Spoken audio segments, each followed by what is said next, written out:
안녕하세요, 소몽입니다. 오늘은 우리가 미국 우량 기술주에 한 방에 투자할 수 있는 가장 쉬운 방법인 기술주 ETF 얘기를 할 건데요. 여러분이 미국 주식을 조금 더 체계적으로 하고 싶다면 꼭 알아두셔야 될 게 여기 제가 정리해둔 이 표입니다. 그러니까 미국 1등부터 500등 기업들을 모아놓은 지수는 크게 11개 업종으로 나뉜다는 거예요.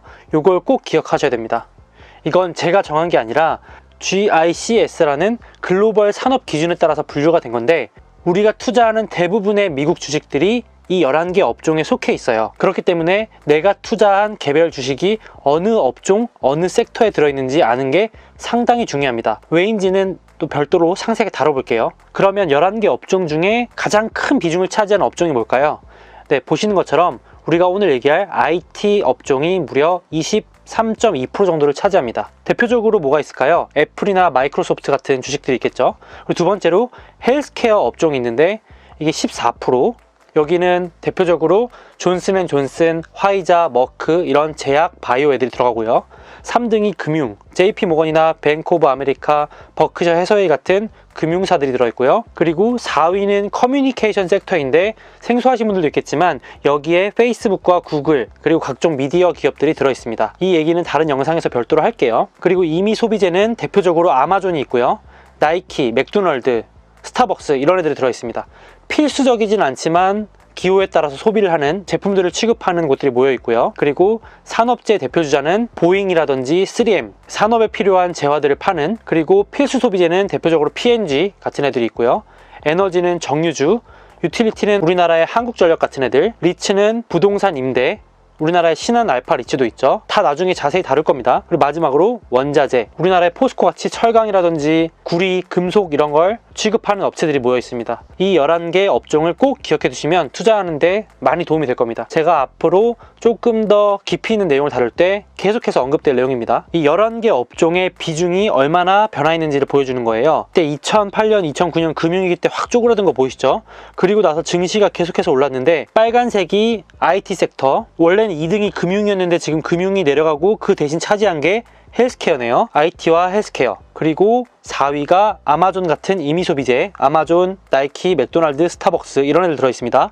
그리고 산업재, 필수소비재, 에너지, 유틸리티, 리츠, 원자재 뭐 이런 식으로 들어있어요. 이걸 보시면 미국 증시가 어떻게 구성되어 있는지 좀 어렴풋하게 감은 오시죠? 아니 기술주 얘기한다 그래 놓고 왜 업종을 자꾸 얘기를 하느냐 이렇게 하실 수 있는데요. 기술주 ETF를 소개하기 전에 최소한 이 기술주가 지금 어떤 위치에 있는지는 꼭 말씀을 드리고 싶어서예요. 이 오른쪽 장표는 절대 어렵지 않습니다. 보시면 미국 증시 전체 중에서 기술 업종이 차지하는 비중을 나타낸 표예요. 이때가 언제였을까요? 네, 맞습니다. 99년 닷컴 버블 때, 기술주 버블일 때 미국 증시 전체 중에서 무려 기술 섹터가 약 30%에서 35%를 차지합니다. 어마어마한 비중을 차지했던 거죠. 11개 중에 단일 섹터가 혼자서 30%를 넘겨버립니다. 그리고 나서 거품이 꺼지고 지금 다시 스물스물 올라오면서 약 20년 만에 다시 이제 전 고점을 향해서 올라가고 있는 상황인데 2020년 1월 27일 날 위와 같은 기사가 났어요. 무슨 내용이냐면은 5개 가장 큰 테크 컴퍼니, 그러니까 기술 업종에 있는 애들이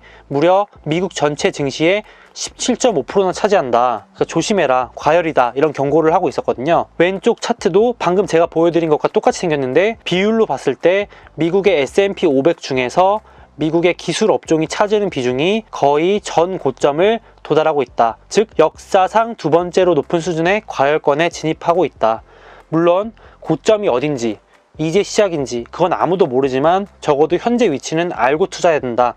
이걸 말씀드리고 싶은 거예요. 제가 ETF로 월배당 만들기라는 영상편에서 이왕이면 초우량 ETF에만 투자하자 이렇게 말씀을 드렸는데 안 보신 분들은 꼭 보고 오셨으면 좋겠고요. 미국에 상장된 ETF만 무려 2,300개에서 2,400개가 있는데 그 중에서 100등을 딱 잘라보니까 10조 원 규모더라 이렇게 말씀을 드렸어요. 물론 이 뒤에 있는 애들이 나쁘다는 뜻이 절대 아닙니다. 그런데 초보자라면 이 앞에 있는 애들 위주로 투자하는 게 좋다라고 말씀을 드렸어요. 오늘 다룰 이 두 친구들은 29등에서 30등 하는 약 30조 원 규모의 우량한 ETF입니다. 당연히 기술주를 담는 1, 2등 대표 ETF예요. 자, 바로 비교해 보겠습니다. 누군가가 ETF를 사라고 추천했을 때 첫 번째도 두 번째도 당연히 그 ETF가 뭘 담고 있는지부터 확인을 해야 됩니다. 그 ETF가 뭐에 투자하는지도 모르는데 추천을 한다면 뭔가 이상한 거죠. 제 돈을 그런 데 맡길 수는 없겠죠. 왼쪽에 보시는 건 VGT 그리고 오른쪽은 XLK인데요. 이 두 개를 오늘 비교할 거예요. V로 시작하는 건 미국 최대 자산운용사 중에 하나인 뱅가드에서 운용한다고 말씀드렸어요. 외우기 쉽다 그랬죠.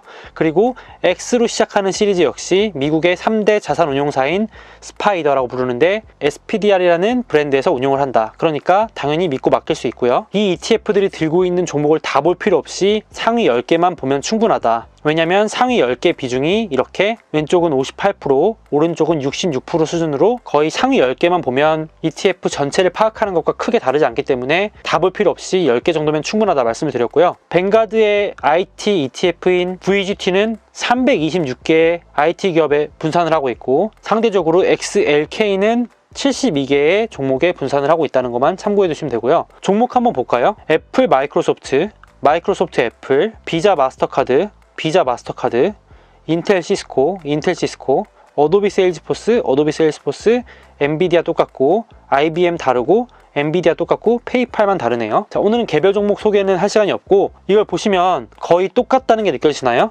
그러니까 보유 종목은 둘이 비긴 걸로 하시죠. 자, 그러면 승부를 가려야 되는데 만약에 보유 종목을 봤는데 확연하게 내가 마음에 드는 게 있다.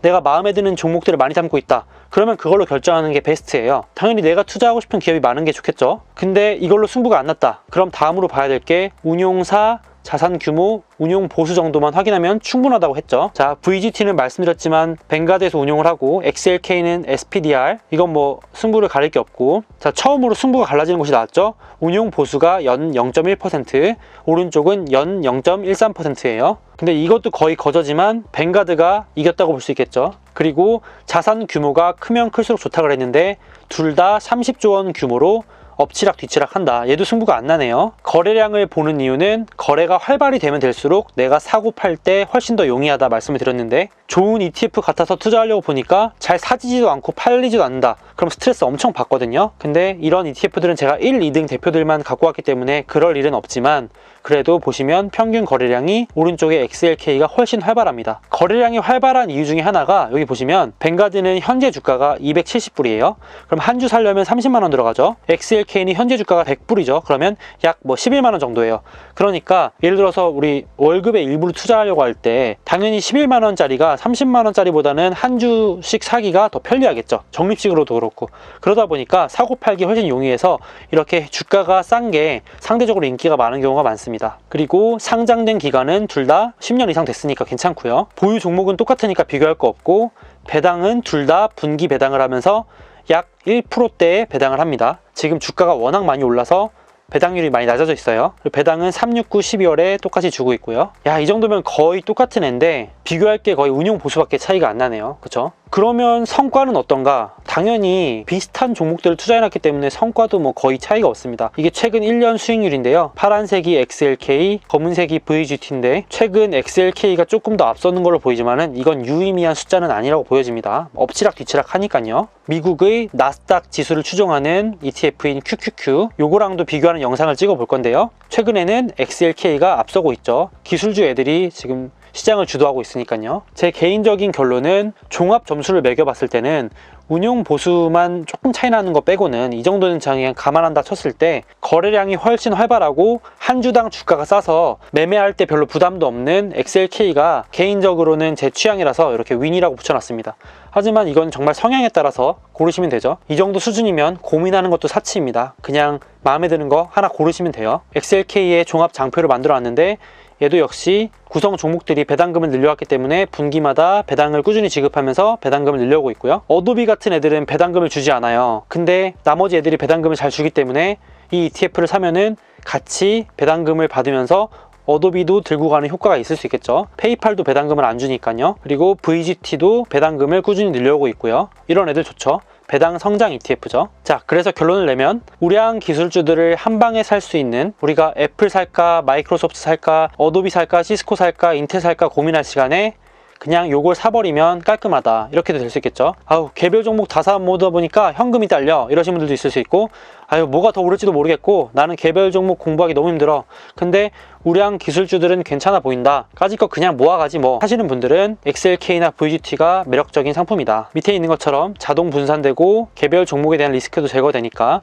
게다가 배당도 어쨌든 지분만큼 받을 수 있다. 개인적인 종합 점수로는 XLK가 이겼지만 크게 의미가 없다. 다만 지금 시장이 전부 다 과열권에 들어가 있기 때문에 그런 점들은 감안을 하고 투자를 하셔야 된다. 자, 우리가 미국 주식을 하면서 주먹구구식으로 하기보다는 알고 투자를 하자는 게 제 생각인데, 이렇게 미국의 3대 지수 ETF가 있고 또 그 안에는 11개 업종 대표 ETF들이 있어요. 그래서 오늘은 그 안에서도 XLK를 소개한 거고요. 이 11개 업종을 이해하면 투자할 때 조금 더 시야를 넓게 바라보실 수 있을 것 같아서 알아두시면 도움이 될 것 같습니다. 오늘은 여기까지 마무리하고 다음 영상에서 뵙겠습니다. 안녕.